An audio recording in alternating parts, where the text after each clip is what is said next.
For TraderInsight.com, I'm Adrian Manns, and it's time for your daily dose of the doctor.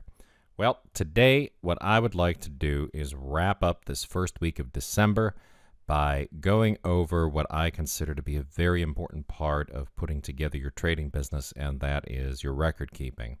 So how do you know over the course of a month, how do you know over the course of a quarter, or over the course of a year for that matter, how your trading is doing and whether or not the patterns that you're looking for make sense?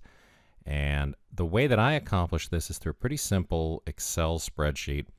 And as you've been looking at the trading plans every night, or perhaps you haven't, maybe you just put together your own trading plan, or you sort of have an idea of what it is you're going to trade the next day. Maybe you're not putting your plans down on paper, which I think everybody should. But no matter how you do it, you ought to be keeping a good set of records that tell you what your results are based on each one of the trades that you plan. So you can see here that over the course of the month of November, we wrapped the beginning of this week up in November, remember, so that I know each and every day how many setups I had of a particular type, right? So here you can see on November 1st, backdoor slider, line drive, fastball, backdoor slider, and you can see what these are associated with then, right? So I've got the symbol, I've got the pattern, I've got the gross, and that gross is based on whether or not it triggered. I've got my entry from the plan, my stop from the plan, my initial target from the plan, and then what the actual exit price was. So in the case of the first line here, you can see that it was a $62.49 exit, so that's based on the rules of the plan. Did you get out at the stop loss? Did you get out at 50% of the distance to the target? Did you get out at the closing bell? These are all things that are very easy to figure out by looking through these numbers. And of course, the pluses and minuses that you see in this column are the thing that people tend to focus on, but really, you do yourself a great service if you just take a look at what it was that you expected to see happen in the markets, what it was that happened in the markets, and then you can break down whether or not you're biasing your trading decisions. So a lot of people, for example, love this fastball setup. The expansion of range and volume, big favorite for people. But if you bias your trading towards just picking fastball setups, then you sometimes wind up cherry-picking trades based on something that's not actually happening in the broader markets. So I like to look at this and just give myself sort of a check to find out whether I'm skewing the distribution on the trades that I've planned for the month. So here you see in November, 24 fastball setups, 26 infield fly setups. I like to look at this pie chart. This is really more telling than anything. If the wedges on the pie of what I expected to see happen wind up reflecting in proportion to what wound up actually happening here in the triggered patterns, then I'm pretty confident that what I expected from the market was in line with the cyclical pattern that the market happened to be in. Now let's just scroll down and look at the pattern profitability for the month. The other thing that we see here is that over the course of the month, the triggered pattern distribution and the pattern profitability make sense together. Right? So we had mostly infield fly setups, and during the month of November, most of the profitability that was experienced for the month by the trading plan came from that infield fly. It was $1.79 per share versus 46 cents per share from the expansion of range and volume that I call fastball.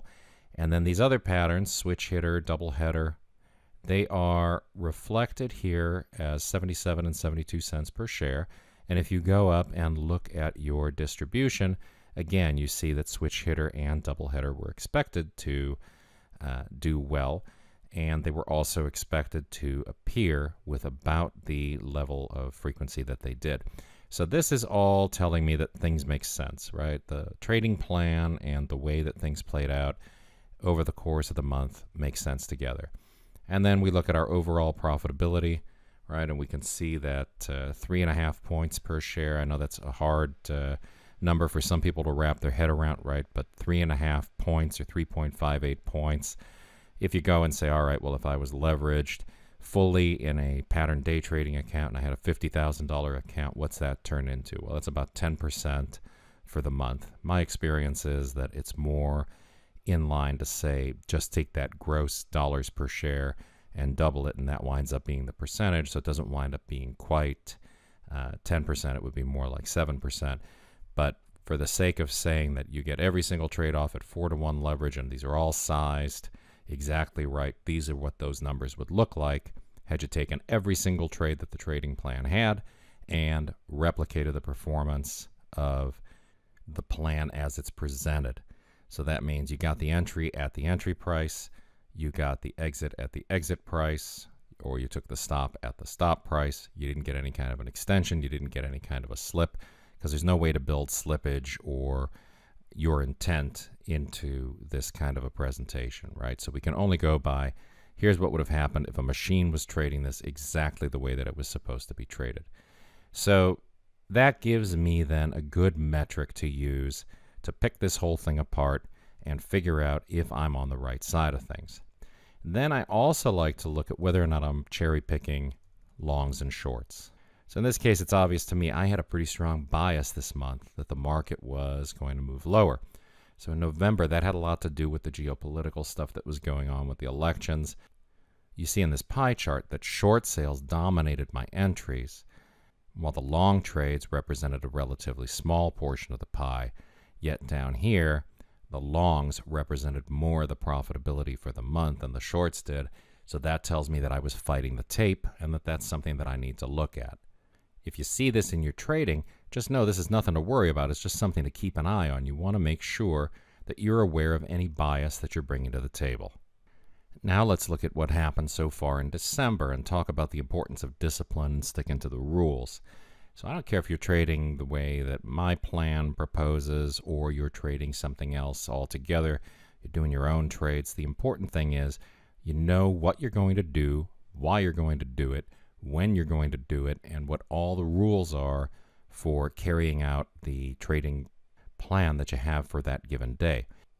Now you can see here that on December 1st we had 5 planned short sale positions and that 4 of those wound up triggering. If you got all 4 of those planned trades off, you did $1.97 per share for December 1st. The importance of getting all the trades to trigger when they're supposed to trigger is that you don't know if next week sometime you're going to have 5 or 6 trades that wind up losing for you. And over the course of the month, the only way that you can keep that equity curve smooth is if you have a plan that allows you to get in front of every trade. And that's why I recommend just going through and setting up whatever it is you're doing so that it automatically does it the way you want to do it. So I use conditional orders, I use bracket orders, I use things that make these trades happen when they're supposed to happen, rather than counting on my sitting in front of the machine every second of the day. I like to know that a lot of this stuff can just go off automatically if I'm planning to trade for that day. So now if you look at December 2nd, which was today, and I don't know how it's going to wrap up yet, but so far today, just counting the trades that happened since this morning, we're up about 74 cents per share, depending on what happens with DuPont as we go into the close. So right now, DuPont, we're just assuming, is going to wind up being a scratch stop because it's bouncing around in a range. But you can see that what happened was Archer Daniels Midland, this one got us in, closed us out by the rules at break even, got right out at that entry price. So that means it got 50% of the distance to the target. We followed the rules, got out at break even, and this is what this would look like if that was our scenario for the day. Just went in, traded them the way we planned on. Then DuPont, the first entry, again, got us in 50% to the target, got us out at break even. So if you stopped there for the day because you decided to go play golf or something, then you had a 0. If, on the other hand, you wound up taking FMC and New Skin, right, now you're down. You've got a 31-cent loss per share and a 57-cent loss per share. Those 2 stocks went against the plan and went all the way up to the stop loss. And there's really nothing you can do about that, right? It's trading. You're going to lose money. There's no secret about this. There's going to be winning trades. There's going to be losing trades. But if you stick to a set of rules, there is a good way to measure your performance and see if things are working out over time. And in this case, for example, the around the horn rules say that we take a first entry and a second entry in any stock that gives us the opportunity. VEEV had an 81-cent per share profit target for the session today. That one triggered the plan in, booked an 81-cent per share profit, reversed, went at least 8 cents above the entry price, came back down, hit the entry again, went to the profit again. After that second entry, the plan is done trading that for the day. So not to tell you the obvious, but if you only took those first 2 trades, you wound up the session down 88 cents per day instead of up 74 cents. So sticking to the rules over the course of the month can be painful, especially when there's a lot of negative trades in a row. It's very, very easy for people to fall into the trap of saying, well, I'm just done with this. I'm going to pick some other types of trades. I'm going to do some discretionary trading because my plan's not working for me. Everybody does it, including me. The benefit of having a plan that has a spreadsheet associated with it like this, where you can go back and look at what would have happened if you did things right, is that this helps you to, first off, establish your discipline and then to keep that discipline, because each and every day you can tell whether or not you did what you were supposed to do. And if you use that as a metric for success and start with very, very small share size, start by paper trading, start by trading 100 shares, and then just go through and make sure that whatever your discipline is, doesn't have to be this around the horn stuff, it can be whatever it is that you're doing. Whatever your discipline is, you stuck to it, did what you said you were going to do, did what you were supposed to do, and that at the end of the day, your results look like the results that would have happened if everything went off exactly the way that it was supposed to. You can see that it's early in the month to figure out whether or not we've got any kind of bias going on. What we can see is where we are as of today.